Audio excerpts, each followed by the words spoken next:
कोळीवाड्यातला दिवस. कोळीवाड्यात आज सणासुदीचे वातावरण होते.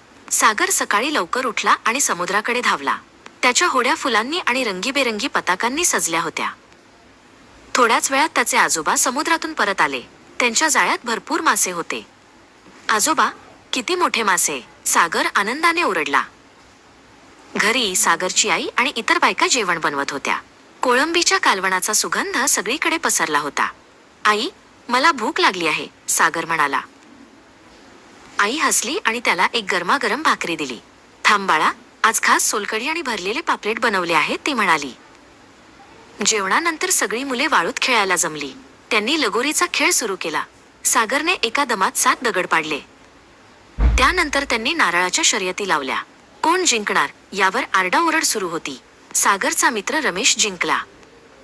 संध्याकाळ झाली आणि कोळीवाड्यात गाण्यांचे सूर घुमू लागले.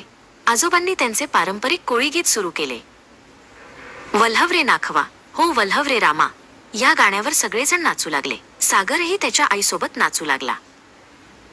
रात्री आकाशात चांदण्या चमकत होत्या. समुद्राच्या लाटांचा आवाज येत होता. सागर आजोबांच्या कुशीत बसून समुद्राकडे पाहत होता. आजचा दिवस किती छान होता. सागरला त्याच्या कोळीवाड्याचा आणि तिथल्या परंपरांचा खूप अभिमान वाटला. तो हसत हसत झोपी गेला.